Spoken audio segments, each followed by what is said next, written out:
If you love me, then I love you too.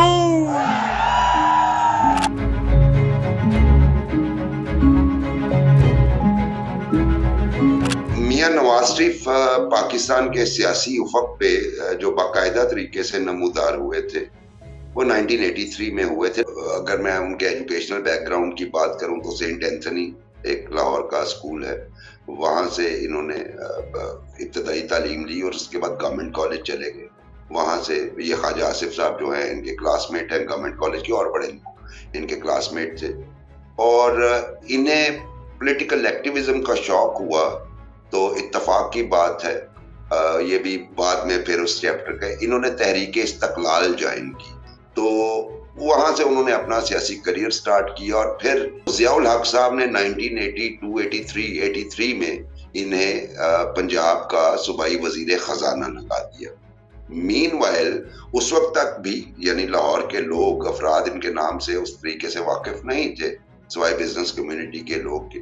जब 1985 का गैर जमाती इलेक्शन हुआ तो मियां नवाज शरीफ उस वक्त उफक पर आए और इन्होंने चूंकि गैर जमाती था किसी पार्टी के बगैर, ये जो आजकल NA 130 है ये पुराना हल्का हुआ करता था, NA 95 उस जमाने में, इन्होंने वहां से इलेक्शन में हिस्सा लिया, नेशनल असेंबली से भी और सूबाई असेंबली से भी, और बड़े मार्जिन से ये जीते दोनों नशिस्तें। और वहां पे इन्होंने फिर नेशनल को छोड़ दिया, सूबाई रिटेन की, और यूं 1985 में ये पहली दफे चीफ मिनिस्टर पंजाब बने गैर जमाती इंतखाबात के नतीजे में। ज़ियाउल हक साहब ने भी कहा था कि हम रूखी सूखी खाएंगे, किसी के आगे हाथ नहीं फैलाएंगे, और मैंने भी कहा हम घास खा लेंगे लेकिन किसी के आगे हाथ नहीं फैलाएंगे। उसके बाद एक जमात जिसका नाम पाकिस्तान मुस्लिम लीग बना, वो मार्ज़े वजूद में इलेक्शंस के बाद, जिसको आपको याद होगा प्राइम मिनिस्टर मोहम्मद खान जुनेजो साहब जो हैं वो उसके सदर थे, और मियां नवाज शरीफ साहब जो है उनके प्रोविंशियल चैप्टर के हेड, पहले जो है वो कोई और साहब थे, सेक्रेटरी इकबाल अहमद खान मरहूम थे, गुलाम हैदर वाही फॉर्मर CM जो थे उसमें काफी एक्टिव थे। तो मियां नवाज शरीफ यूं मुस्लिम लीग के बन गए एक आला अहदेदार, और फिर उसके बाद मोहम्मद खान जुनेजो साहब की हुकूमत खत्म कर दी जनरल ज़ियाउल हक ने, लेकिन मियां नवाज शरीफ जो है वो जनरल ज़ियाउल हक के करीब ही रहे। और जब इलेक्शन 1988 हुआ और उसमें फिर जो है वो EMLN उसके बाद मार्ज़े वजूद में आई, जब इनकी पार्टी के सरबराह हुआ करते थे फिदा मोहम्मद खान, उनके खिलाफ रिवोल्ट हो गया और नवाज शरीफ जो है वो सदर बन गए PMLN के नाम से। फिर इन्होंने अपना एक जो है वो फैक्शन लॉन्च किया, और फिर 1988 में चूंकि पाकिस्तान पीपल्स पार्टी फेडरल लेवल पे जीत गई थी तो सूबे के लेवल पे मुस्लिम लीग नवाज की नशिस्तें थीं, और फिर उन्हें सपोर्ट भी थी इस्टेब्लिशमेंट की। इस तरह मियां नवाज शरीफ चीफ मिनिस्टर दूसरी दफे 1988 में बने। ये पाकिस्तान को बर्बाद करने वाली पार्टी है, और आज नवाज शरीफ ने इस पार्टी के साथ क्यों नहीं हाथ मिलाया? इसलिए कि नवाज शरीफ जानता था कि बेनजीर का खानदान इक़्तिदार की खातिर उसने पाकिस्तान को तोड़ा है, तो नवाज शरीफ कैसे पाकिस्तान के तोड़ने वालों के साथ हाथ मिला सकता है? बेनजीर साहबा की हुकूमत खत्म हो गई तकरीबन 20 माह बाद 1989 के एंड में, और उसके बाद 1990 के इलेक्शन में नवाज शरीफ साहब जो हैं वो एक बड़ी लैंडस्लाइड विक्ट्री के साथ first time prime minister of Pakistan बने। गुलाम इसहाक खान साहब जो उनके मेंटोर थे, उनके साथ डिफरेंसेस उनके डेवलप हो गए, और नतीजतन ये हुआ कि गुलाम इसहाक खान साहब को ने मियां नवाज शरीफ की हुकूमत को भी 1992 के अवाखिर में गालिबन चलता किया। मियां नवाज शरीफ साहब ने पिटीशन फाइल की एक सुप्रीम कोर्ट ऑफ पाकिस्तान में, कॉन्स्टिट्यूशनल पिटीशन। उसके बाद मजे की बात यह है कि इलेक्शन 1993 का स्केड्यूल अनाउंस हो जाता है, और ये भी एक मजे की बात है कि सुप्रीम कोर्ट ऑफ पाकिस्तान ने मियां नवाज शरीफ की हुकूमत को बहाल कर दिया, और सदर के इक़दाम को गैर आईनी करार देते हुए सुप्रीम कोर्ट ने, ये पहला मौका था इस तरह का डिसीजन लेना, जो बहाली के अहकामात जारी किए اس کا نتیجہ یہ نکلا کہ چونکہ الیکشن سکیجول ہو چکا تھا تو اس کے نتیجے میں غلام اسحاق خان صاحب اور پرائم منسٹر نے کہا جی ٹھیک ہے میں اسمبلی توڑنے کی جو ہے وہ ایڈوائس دیتا ہوں. غلام اسحاق خان صاحب سے استعفیٰ لے لیا گیا. اس طرح نواز شریف کی حکومت جو ہے سپریم کورٹ کے حکم کے باوجود ریسٹور نہیں ہوئی. اور پھر الیکشن 1993 ہوا اور 1993 کے الیکشن میں دوبارہ پاکستان پیپلز پارٹی جو ہے وہ آ گئی حکومت میں اور انفارچونیٹلی وہ بھی زیادہ عرصہ کام نہیں کر سکا. پیپلز پارٹی کا فارمولا بھی یعنی ورکنگ ریلیشن شپ. صرف دل سے حلف اٹھاتا ہوں کہ میں مسلمان ہوں اللہ تعالیٰ کی عبادت اور توحید پر اعتقاد رکھتا ہوں. فاروق لغاری صاحب جو تھے بے نظیر انہیں بھائی کہا کرتی تھی, انہیں پریزیڈنٹ آف پاکستان بنوا دیا 1993 کے الیکشن کے بعد. اور پھر وہی فاروق لغاری صاحب جو ہیں انہوں نے بے نظیر بھٹو صاحبہ کی حکومت کو 58(2)B کا استعمال کرتے ہوئے ختم کی, جس کے نتیجے میں پھر الیکشن 1997 ہوا جس میں پاکستان کی تاریخ میں پہلی دفعہ 2/3 میجورٹی حاصل کی میاں نواز شریف اور ان کی پارٹی نے, اور میاں صاحب دوسری دفعہ اس وقت پرائم منسٹر آف پاکستان بنے.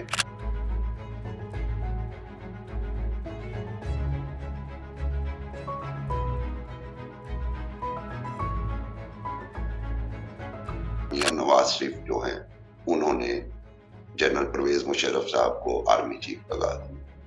کارگل درمیان میں ہو گیا اور کارگل کے معاملے پہ جو ہماری انٹرنیشنل لیول پہ ہم پہ بہت زیادہ پریشر آیا, اس میں پھر ہم نے کارگل کے اوپر سے وہاں سے سرنڈر کیا, ہماری کافی جانیں ضائع ہوئی.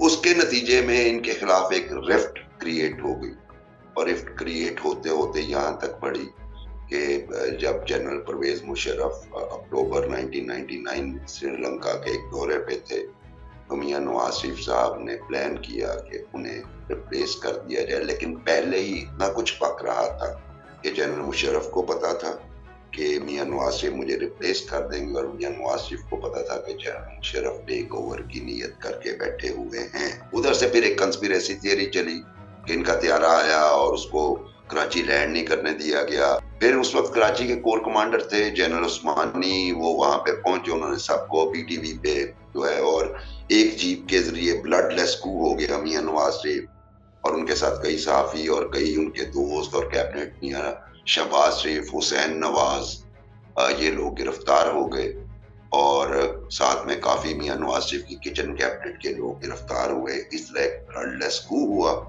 جس کے نتیجے میں میاں نواز شریف کے خلاف پلین ہائی جیکنگ کا ایک مقدمہ ہوا. اس مقدمے میں انہیں جو ہے وہ عمر قید کی سزا ملی.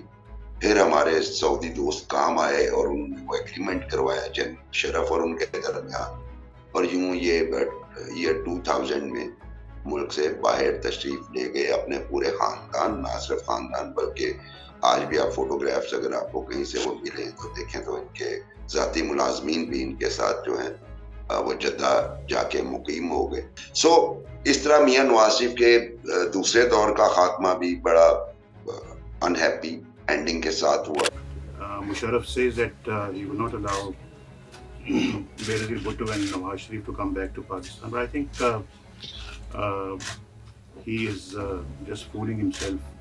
We will go. It is our country. We will participate in the elections. جب بے نظیر بھٹو صاحبہ کی ڈیل ہوئی, ڈیل واپسی کے حوالے سے ہوئی کیونکہ واپس آنا ہے, تو بے نظیر بھٹو صاحبہ نے یہ کہا کہ میاں نواز شریف کو بھی واپس آنے دیں. اور میاں نواز شریف کی واپسی جو 2007 میں محترمہ کی واپسی کے بعد ہوئی, اس میں محترمہ بے نظیر بھٹو کا بہت بڑا رول تھا ان کی واپسی کا. اس کے بعد جب الیکشن ہوئے 2008 کے, پیپلز پارٹی آئی میجورٹی سیٹس کے ساتھ اور مسلم لیگ نے ان کے ساتھ الحاق کیا, اور کولیشن گورنمنٹ ماضی کے بدترین دشمن 2008 میں یہی جمہوریت ہمیں سبق سکھاتی ہے اور اسی کو ریکنسیلیشن کہتے ہیں. 2008 میں پیپلز پارٹی اور پاکستان مسلم لیگ نواز نے فیڈرل گورنمنٹ کولیشن بنائی पंजाब में कोalition government बनाई, federal government was led by Yusuf Raza Gilani as the prime minister, whereas the Punjab government, coalition government of PPP and PMLN was led by Mia Shahbaz Sharif, chief minister Punjab. तो इस तरीके से, लेकिन कुछ अरसे बाद वो कोalition से निकल गए और फिर इनके दरमियान दोबारा मुखासमत शुरू हो गई. पीपल्स पार्टी ने पंजाब में, चूंकि Iftikhar Chaudhry bone of contention उस वक्त बन गए. अल्लाह ताला हमें तौफीक दे, एक एक वादा पूरा करेंगे इंशाअल्लाह.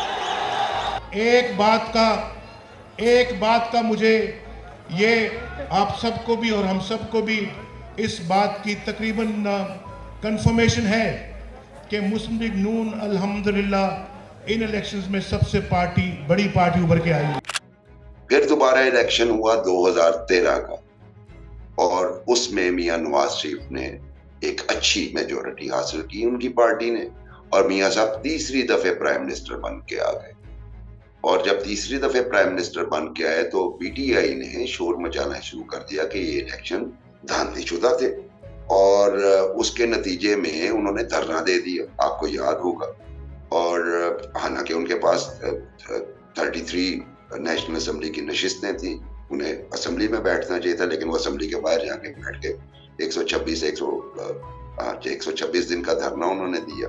अच्छा, मीनवाइल फिर मियां नवाज शरीफ साहब ने अपॉइंट किया है जनरल बाजवा साहब को चीफ ऑफ आर्मी स्टाफ. आज की सबसे बड़ी खबर यह है कि सुप्रीम कोर्ट ने नवाज शरीफ को नाअहल करार दे दिया है. जिन चीज के खदशात मौजूद थे वो खदशा सच साबित हुआ. सुप्रीम कोर्ट का फैसला आ चुका और सुप्रीम कोर्ट के मुताबिक वजीर आजम नवाज शरीफ को नाअहल करार दे दिया गया है. उनको 3 केसेस में, एक पनामा में, अकामा में, यानी बेटे की तरह आपने शो नहीं की, अल अजीजिया रेफरेंस केस में, और तीसरा एवन फील्ड, तीनों में उन्हें कन्विक्शन हुई. उनके खिलाफ भी केसेस चले, वो भी पाकिस्तान की नौयत के अनोखे केसेस थे, तो उसमें मेरिट्स को बिल्कुल नजरअंदाज किया गया. यूं मियां नवाज शरीफ कन्विक्ट हुए, उनमें ये इलाज के लिए बाहर गए हुए थे, बल्कि अपनी अहलिया की अयादत के लिए बाहर गए हुए थे. जब वो छोड़ के आए, वो तकरीरों में कहते रहते हैं, वो भी कहना मकसूद है, जो ही वापस आए, इलेक्शन चूंकि सर पे था 2018 का, तो इसलिए इनकी प्रेजेंस इधर जरूरी थी. उस जमाने में जो मुस्लिम लीग नवाज के साथ हुआ वो भी ऐसा ही हो रहा था. हाँ, इसका जरा मैग्नीट्यूड ज्यादा है जो पीटीआई के साथ हो रहा है, लेकिन मुस्लिम लीग नवाज के साथ भी मोर और लेस इसी तरह के केसेस में उन्हें उलझा दिया गया, बंदों को प्रेशराइज किया गया, बंदे उठा लिए गए. मियां नवाज शरीफ आए, जेल चले गए अपनी बेटी के साथ. इलेक्शन हुआ, पीएमएलएन, बहुत सारे रिजल्ट आरटीएस बैठा दिया गया जब डिजायर्ड रिजल्ट नहीं हुए. मियां नवाज शरीफ साहब बहरहाल उनकी पार्टी जो है वो 2nd नंबर पे रनर्स अप रही, और यूं जो है वो इमरान खान जो है वो प्राइम मिनिस्टर बने. यूथ के लिए इंशाअल्लाह शहबाज शरीफ साहब की बड़ी खिदमात काबिल कदर हैं, और यूथ के लिए ये खड़े हैं, ये लैपटॉप खरीद रहे हैं इंशाअल्लाह. तो मियां साहब का पॉलिसी मेकिंग की तरफ ध्यान नहीं. पॉलिसी मेकिंग में मियां शहबाज शरीफ साहब जो हैं वो काफी बेहतर हैं, वो इंटरेस्ट भी लेते हैं और हार्ड टास्क मास्टर भी हैं. तो अभी भी आप तकारीर देखिए जितनी भी हैं, और इसमें मियां शहबाज शरीफ की भी तकारीर भी देखिए, मरियम नवाज की भी तकारीर देखिए, आपको फॉरेन पॉलिसी मफकूद नजर आती है उसमें से. मियां नवाज शरीफ की फॉरेन पॉलिसी जो है वो सबसे ज्यादा सऊदी सेंट्रिक होती है.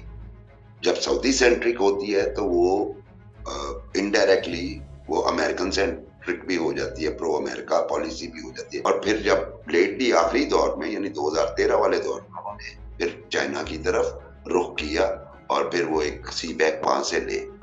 ब्यूरोक्रेसी ने काम करना छोड़ दिया है, तो मियां साहब को चाहिए कि ब्यूरोक्रेसी को समझाएं कि बंदे बनो. तुम मेरे मुलाजिम नहीं थे, और ना अब तुम्हें इमरान खान के मुलाजिम हो, तुम मुल्क के मुलाजिम हो, मुल्क की खिदमत दयानतदारी से करो. मियां नवाज शरीफ जब प्राइम मिनिस्टर बने 1997 में गालिबन दूसरी दफे, तो इन्होंने फैसलाबाद, इन्होंने खुली कचहरियों में हथकड़ियां लगवानी शुरू कर दी ब्यूरोक्रेसी को, तो जिससे ब्यूरोक्रेसी को एक बड़ा सख्त गया तासुर कि भाई ये प्राइम मिनिस्टर तो हथकड़ियां लगवा रहा है खुली कचहरियों में किसी का वो. तो हालांकि वो एक बैड उसका बैकलैश भी हुआ, ब्यूरोक्रेसी जो है वो अंदर से खिलाफ हो गई. میاں شہباز شریف उनसे उनके साथ काम करने वाले ब्यूरोक्रेट बहुत तंग होते थे, वो दुआ करते थे कि मुझे ये पीछा छोड़ दें. गलती इसलिए नहीं कर सकते थे कि मियाँ साहब पनिश कर देंगे. आप परफॉर्म करेंगे तो आप अच्छी गुड बुक्स में आ गए तो उसका मतलब है आप सुबह 4 बजे उठेंगे, 6 बजे आप सीएम सेक्रेटेरिएट या सीएम हाउस में मौजूद होंगे. तो इनको ब्यूरोक्रेसी कंट्रोल करनी आती है.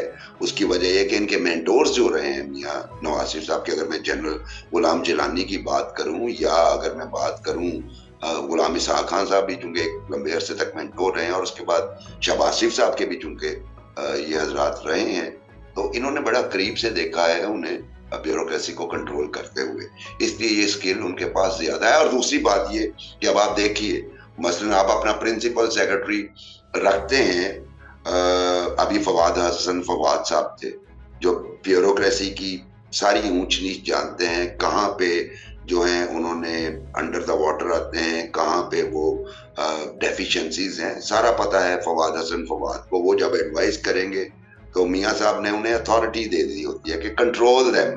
तो जब वो कंट्रोल इस तरह कर रहे होते हैं तो फिर वो रूथलेस होते हैं. कि शरीफ खानदान लोन डिफॉल्टर है और इन पर 3 से 4 अरब के करप्शन रेफरेंसेस मौजूद हैं. रिपोर्ट के मुताबिक, ये नैब की रिपोर्ट है. अगर इनकी करप्शन की हम बात करें, अब उसमें कुछ चीजें ऐसी हैं जो आप साबित नहीं कर सकते. इतना स्मार्टली कुछ चीजें होती हैं. और ये सिर्फ इनकी बात नहीं कर रहा बल्कि और भी बाकी जमातों के लोग भी जिन्हें हम बड़े ईमानदार, जिन्हें सर्टिफिकेट भी मिले हुए हैं ईमानदारी के, उनकी भी तो इनके स्कैम तो सामने आए. मसलन ठेकों के अपने अजीजों को नवाजने के, लोन राइट ऑफ करवाने के बड़े मजबूत केसेस थे इनके खिलाफ जो खत्म कर दिए गए.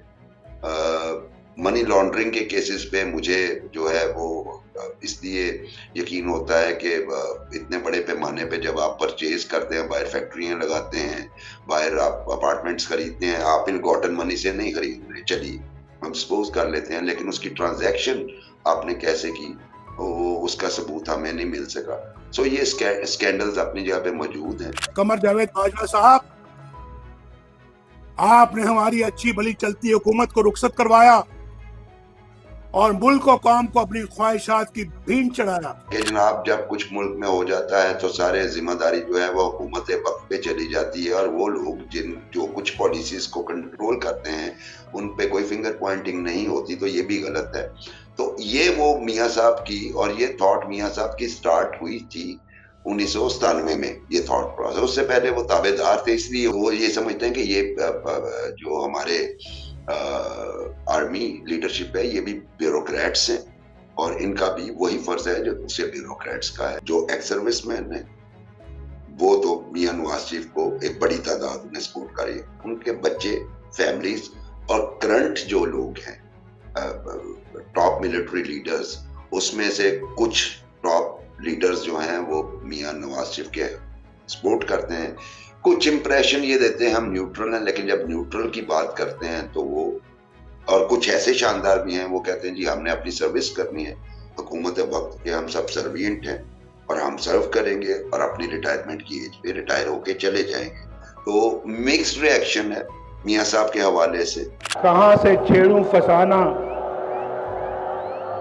कहाँ तमाम करूं, वो मेरी तरफ देखें तो मैं सलाम करूं. Thank you for watching the full video. आप में से बहुत से ऐसे लोग हैं जिन्होंने शायद हमारा यूट्यूब चैनल सब्सक्राइब नहीं किया.